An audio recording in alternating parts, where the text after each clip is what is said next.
What's going on, everybody? Welcome back to this episode of G4 Outdoors. Today we're going to be doing a tabletop review, initial impressions on the Sig Sauer P322. Well, here's a little story about two friends that came together, and we started up a YouTube just to talk about whatever. We're on a boat catching big bass and smashing them cats, from review videos to just making you laugh. Cause we got guns, we got knives, we got fishing, we got hunting, we got everything you like, so hit that subscribe button. We're in the outdoors, doing things that we love. We're talking guitars, girls, green grass, and guns. So in this initial review, really, I'm just going to go over my opinions on this gun. There's still a zip tie on here. I held this at the gun shop for 10 seconds, pulled the trigger on it, bought it. One thing that I do want to mention is great guns. I appreciate the discount, but 500 bucks for this.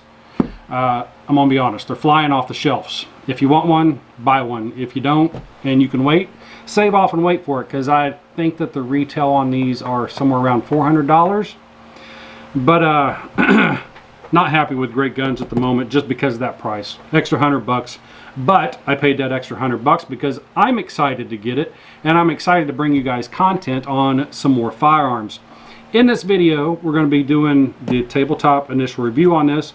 We're going to be comparing it to the Ruger SR22, to the Sig Sauer P365 to see if it is a companion gun to this or not, and the Glock 44. Just going over some of seeing what the difference is and what are the same. So let's get into it. All right, so anyway, I did buy some different kind of bullets.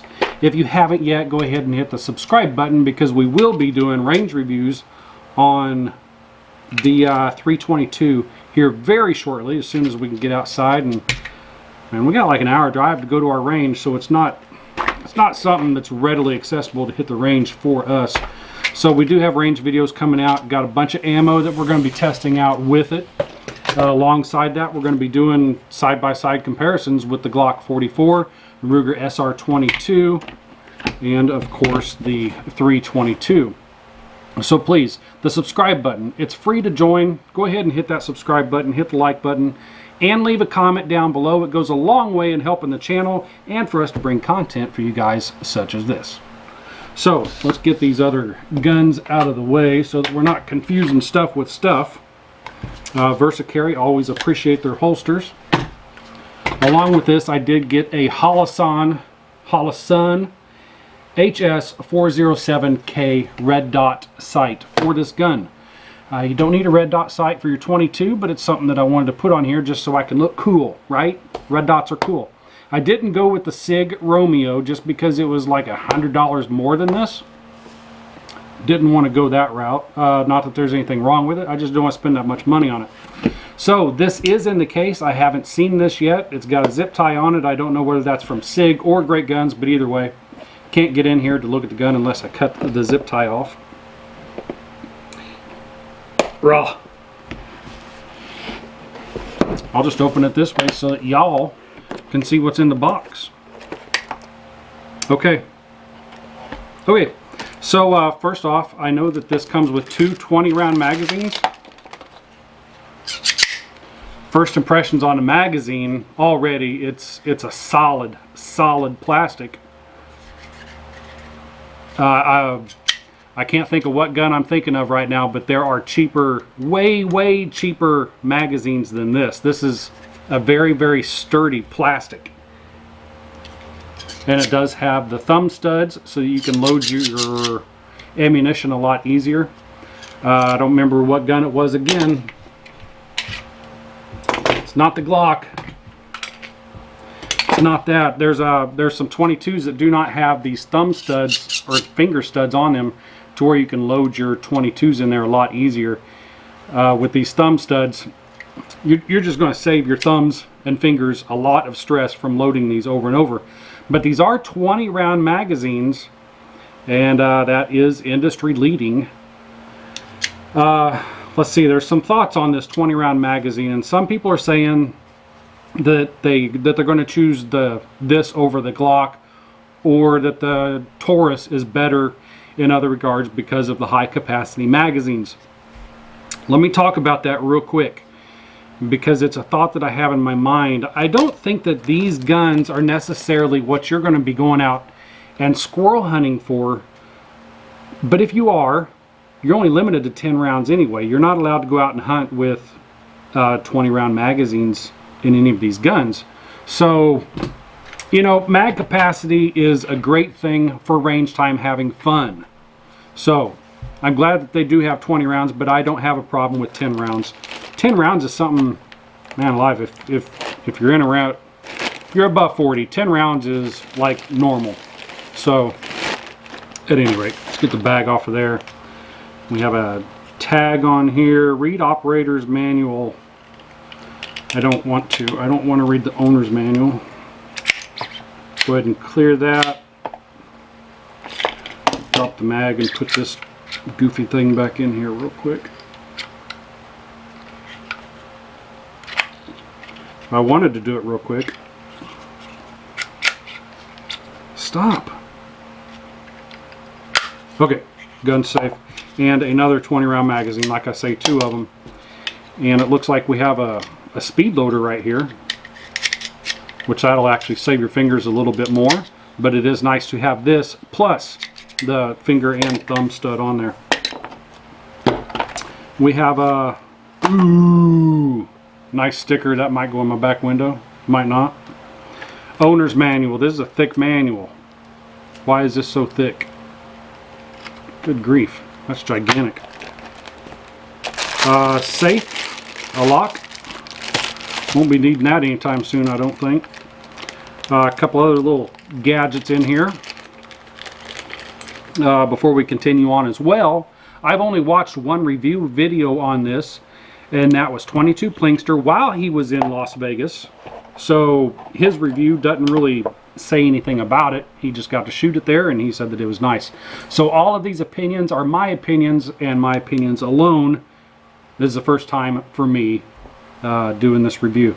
So we do have an Allen wrench here. I'm not sure what that's for. Barrel adapter, so you can probably do a different thread pitch for any of the muzzle devices that you want on here. In my opinion, muzzle adapters are a waste of time and money, just something to add a cost to this. In all reality, I've never met anybody with a silencer, so I just think it's extra. I think it should be an option on all guns, whether you want those on there or not. I do know that this comes with a replaceable curved trigger and a flat trigger. It comes installed with the flat trigger.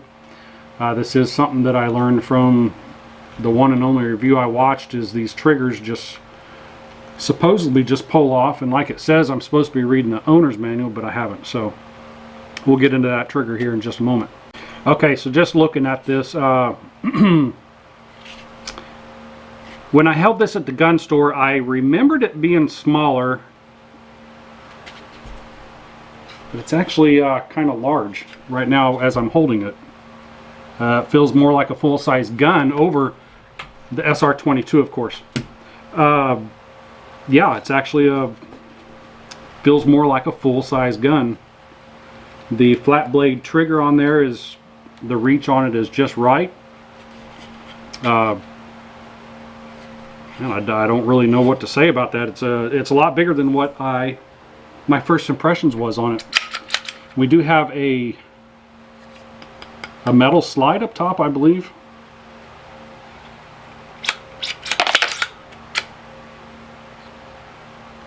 We do have a fixed barrel, so the barrel is part of the frame. Unlike the Glock does have a removable barrel on it. This is just like your standard Glocks, all the internals and everything. This is just like a Glock. Another thing that I want to talk about is this anything like the Sig Sauer Mosquito? And it's not on this channel, but my previous channel, I did do a review on the Sig Sauer Mosquito, and this is pretty much nothing like the Sig Sauer Mosquito. This is not hammer fired, so it is a striker fired gun. The safety on it is really plasticky, not the tab itself, but just the feeling of the safety. Just real plasticky in that. The slide The slide movement feels pretty smooth. Yeah, it feels pretty smooth. The slide lock on it, it's got a nice lever so that it's easy manipulated. Slide stop, slide release, whatever you want to call it. Ooh, wow, look at this mag well. Isn't that nice? I did not know that this came with a beveled mag well on it. That's super nice. The magazines are easily released. A little bit of spring pressure on them. The mag release is just right. I don't know if that's ambidextrous or not. I don't know if you can change that. Let's see, the sights on it are elevation and I think just elevation. Although it looks like there could be some... No, it has to be windage as well. So the back sights are windage and elevation adjustable. The front sight is fixed, and that is a... can't think of what these tubes are called. At any rate, it's got one. So fiber optic, it does have the fiber optic sight in front. And as I'm looking at the rear, this also has fiber optics on the rear. I don't know if you can see those or not, but they are a very fluorescent and bright green as you're looking at them from the rear. I hope that showed up in the video, but they are bright. A lot brighter than any other fiber optic sights that I've seen. It might be because the light is right here and that's why it's looking so bright. Now in this video I'm not going to be taking this down because I would like for this video to stay monetized. Like I say, hit the subscribe button, and an upcoming video I will be taking this apart and seeing what all the internals are like on this and comparing that to a Glock and the SR22, showing the differences in that, how they're built. Because I know that the Sig Sauer Mosquito, that was built by GSG, I believe, and I don't remember what that stands for, but it wasn't made by Sig Sauer. It was made by another company, and it was just complete garbage. So I'm really hoping for better reviews on this. Okay, so overall fit and comfort, this does have slide serrations on front and back for easy slide manipulation. It also has a Picatinny rail on the front so that you can put your laser light, whatever you want, any of the options that you can put on your lower rail, you can put that on here.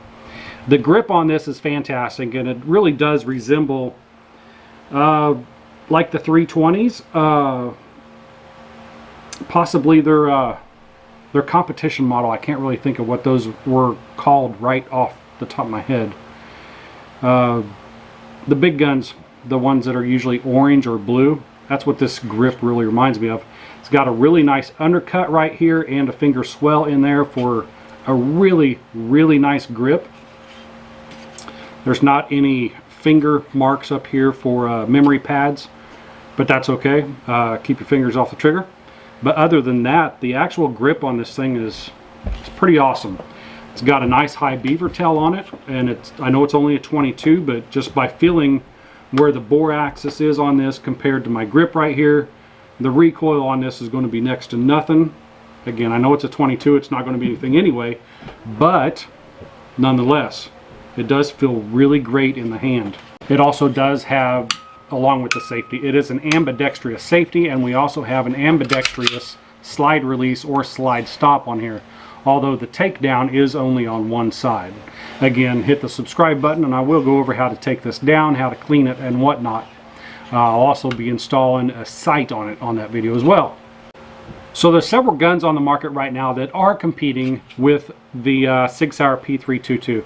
One of them would be the Glock 44, one of them would be the Ruger SR22, and not shown on this table would be the Taurus TX something or another. I'm not a Taurus fan, so I'm not really into those numbers, and you probably never will see a Taurus on this channel. But just going over some of size comparisons, feel, and whatnot up against the Glock 44. Now, like I said, when I first wanted this, I thought that this was smaller than what it is, but it's actually a full-size gun. And compared to the Glock 44, these are pretty comparable. I got the Glock out in front. The Sig's handle is a little bit lower.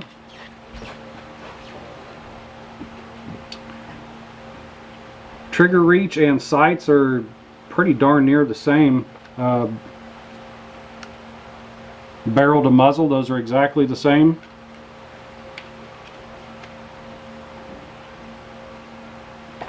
Here on the mag wells, you can see that the Sig Sauer has a larger, yeah, it does. It has a larger bevel for easy mag insertion. Both of these have windage and elevation adjustable rear sights. The Glock is just painted, as to where this is fiber optics. Now, the Glock does not have a thread adapter or a threaded barrel or anything on it, whereas this one here absolutely does have a threaded barrel, so you can put any of your adapters on there that you want or not. Like I say, I'm not really a fan of threaded barrels. I would much rather just have a barrel like this. Comparatively to the SR22, now the SR22 is going to be a lot smaller of a gun. Not only in size, but in the handle. It's a super small gun. The accuracy, I'm not even going to go into accuracy. This is just a super small gun, and comparatively it is a lot smaller than the 322. But the SR22 does have adjustable windage and elevation on the rear sights. It is a hammer fired pistol, and Ruger actually did their safety backwards on this one. That is so weird how they did that. Up is supposed to be safe and down is supposed to be on fire. Ruger is completely backwards on that. The trigger on the SR22, it needs a magazine in order to not fire.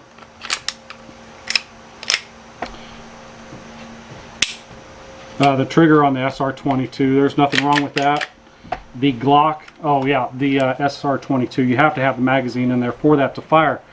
The Glock and its trigger, that's a little bit of a heavy pull right there. It does have quite a bit of a take up, no big deal, it's a Glock.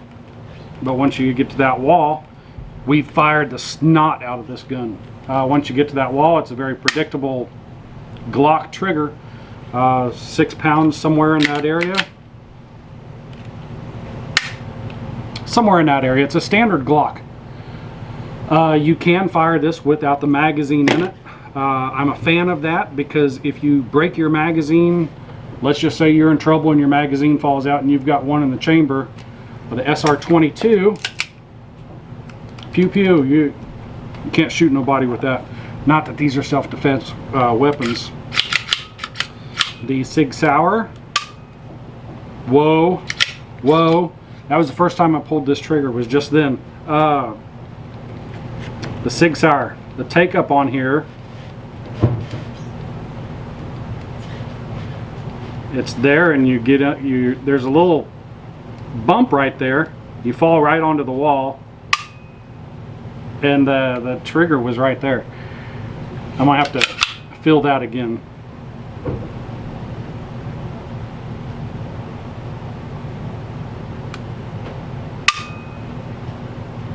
It's a long trigger. It doesn't have a sharp wall like the Glock, that's for sure. Tell me not to dry fire a rim fire, please. Yeah, it rolls over a little bump, and then you're on to the sear. It's got a real short trigger, but not as short as the Glock. It's definitely lighter than the Glock, though. I wish I had my trigger gauge with me. All right. Oh, is this in focus there?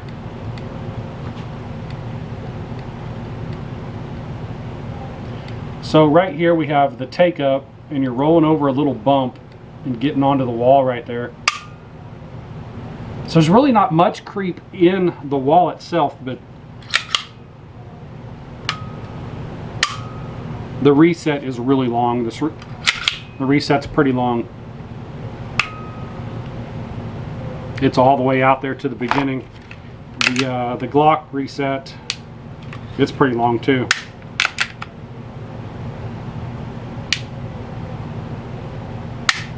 but the Glock trigger pull is shorter than this. So when you go out to the wall on this one, you're bringing it out here quite a bit in order to get the reset. I don't know how many pounds to call that trigger. It's under 4. So it's got a, man, that's kind of hard to explain on this one here. I do want to show you this real quick. The pressure that this puts back out. It does snap it back out there, so you're not going to confuse anything. It's going to throw you back out there to the reset. So there's no mistaking. You're not going to get any hiccups on your firing. This is going to have a really good cadence. Well, so is the Glock, but this one's a lot more pronounced. So this does have a lighter trigger pull than the Glock. Completely different style of trigger, okay? Even though they both are striker fired, I can't even compare these two triggers to each other. And this is a hammer fired gun, so I'm not even going to compare that. I like that trigger. I really like that trigger. It's not phenomenal, but I do like it. It's you got the long take up, and then you have a really short, crisp takeoff on it, so that's pretty good. And that has been firing without a magazine in it. Whether this has an automatic decocker on it, it does not. To whereas the Ruger SR22, it does have an auto decocker on that. Not a fan of that design at all, really. Not a fan of auto decockers in itself. So reaching over here to my Sig Sauer P365. Yeah, that's what it is. I about called it a 3655. Like I say, my original thoughts was this was a companion gun to the 365, and in no way, shape, or form is it. It's actually a companion gun for the full-size models, a 320 or something of that sort. If you've got a Sig Sauer P365, it's the exact same stippling on it, but in no way is it comparable, so there's no sense in even really talking about that. The only thing I do want to talk about is if you were to carry this, will it fit into a 365 holster? And that's going to be a no-go for sure. For sure. Like, see, all along I thought that this was going to be a 365 companion, and it's not. My bad. But I'm glad that I got a full-size 22, because the full-size 22s are a lot more fun to shoot than these small ones. Like I say, if you've watched any of our videos, you've seen us shoot this Glock 44, and the full-size 22s are just a blast to shoot because you're not getting any recoil out of them. Your wrist and your elbows aren't painful at the end of the day if you've got arthritis. That is what happens at the end of the day when you're shooting larger calibers, 9.45. The 22s are just so much fun to shoot because you can shoot them all day long. So the plastic slide, the metal top, the Glock is 100% plastic. The slide on it's plastic. The only thing metal on here is the barrel. Where this one here, you have the polymer lower and a metal upper, and of course the metal barrel. And like I say, the barrel is part of the frame, so when you do take this down, this barrel is just going to stay on here, and you clean it right where it's at. To whereas, like I say before, the Glock, it does have, this barrel comes right off, but I'm not going to disassemble them on this video because I'd like for it to stay monetized. So YouTube, I haven't done any modifications. I'm just showing a gun. So anyways, guys, this is my overall first initial impressions on the Sig Sauer P322. I can already tell you it doesn't aim quite straight as far as the grip goes. I'll have to get used to this grip right here. Yeah, I'm not even pointing that straight. So I will have to get used to the handle on this gun. That's just something that comes natural with any firearm that you pick up. See, I'm just all over the place with it. So need to play around with it. I'm going to put the red dot on here soon. And after that, we're going to be going to the range. So if you guys want to stay up to date on any of these videos, please hit the like button, hit the subscribe button, and leave a comment down below. I'll see you in the next one. I'm out. But I really did thought that it was going to be like a 50 caliber, like boo-boo. Super crappy, or you might be stuck inside. Search G4 Outdoors YouTube online. But as I look up and I